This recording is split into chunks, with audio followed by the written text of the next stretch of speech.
Okay, in this session, we're going to cover how to import part lists into the system. This is if you've got like a manufacturer price list and you want to get a bunch of new items into your quick items database so that you don't have to add those manually. And this gives you the ability to update the costs of both the Mass 500 and the quick items database for specific items. So the first thing you do on the main page of CCS Enterprise, you want to go to the Tools tab. From the Tools tab, you want to go to the button called Quick Item Import. Once you click on that button, it will open up the Quick Import form, which has three buttons: Paste, Test, and Upload. It's got a manufacturer list, and then off to the right here, it has a little text box for updating existing Mass 500 customers and existing quick items. So the next thing that you're going to want to do is select the manufacturer that you're going to import from. So in this case, I've got a list from Epson.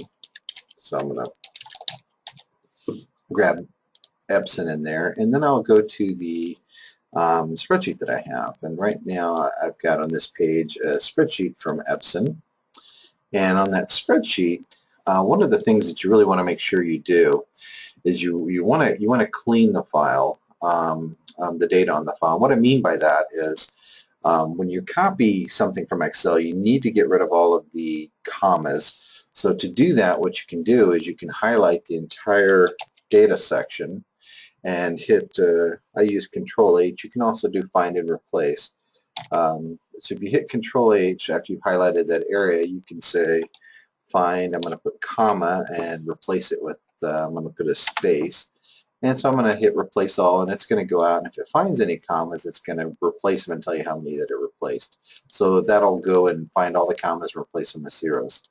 The other thing too is oftentimes the manufacturers will give you the price or the cost information with currency symbols like the $sign, and you really want to get rid of that. So what you can do as well is go into that column and format the column, format it as number. Don't select the 1000 separator because that'll put a comma in there and you don't want commas. So just format it as number, click on OK, and it'll format it just kind of how you see it here.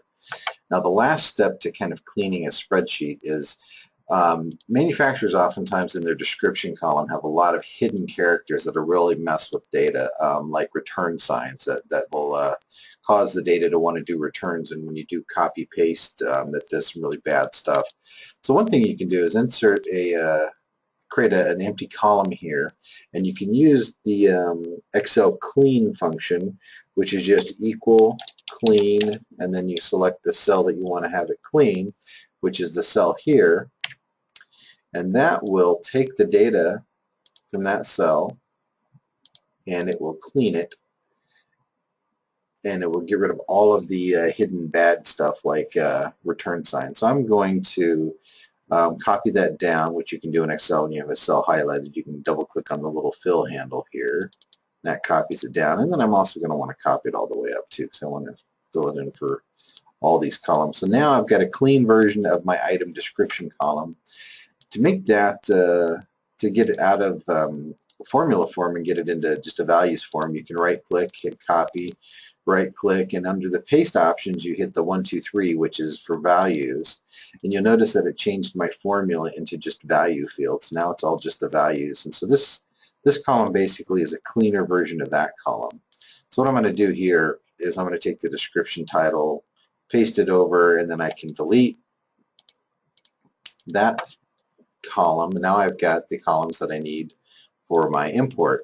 The columns that you'll need are item ID, obviously, description, cost, price if you want to import the price for that item, the default price, and then the category. And the category is not as important because this is mainly for quick items. So if you're tracking category and if it's easy to ascertain, you can put the category in there. If not, it'll just add whatever category you put in here. So here's a sheet that I've done this on.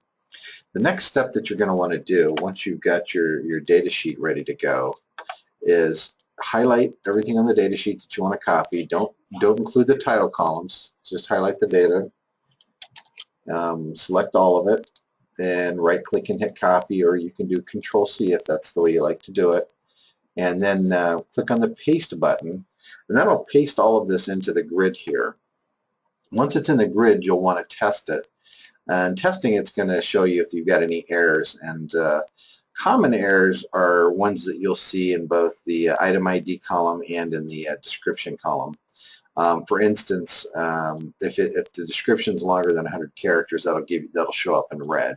What the system will do when you try to import that is it'll just truncate that description down to 100 characters. You can also see sometimes if the item ID is longer than 50 characters, it'll show up in red, and the system will just not import that because it doesn't want to put a bad item ID in. And if you see that you've got some bad data here, you can, if you would like, you can just delete it by selecting the row and hitting delete. It'll get rid of it and that'll go away. But you want to give your data a quick once over to see if there's good stuff in here. You really want to make sure you don't have any blank cells, because that'll give you errors and cause you all kinds of frets. So if you've got a blank cell, just delete that row and you can like manually add it later. The next step is you're going to want to decide whether or not you want to update the cost on existing items. And this says if the item is currently in mass, update the standard cost field to be whatever this cost field is. So if I check that, it'll do that for me. The next thing would be, if I'm going to check that, it says update existing quick items. So if I click on that, what that will do is if there's an existing quick item out there, it's going to update that quick item to reflect the current cost. Okay, so if I want to update my costs, I can check those. And if I don't want to update my costs, I can not check them. And then the last step is to click on the upload button. When you click on the upload button, it goes through the entire list. It takes, 10-15 seconds. And it'll say, hey, look, I've, like this one says, I've updated the item cost for all the quick items. It'll also, if there was a quick item that wasn't in your system, it'll add that quick item to your system, and it'll tell you that the quick item was added in this column. And that is pretty much that. Thank you.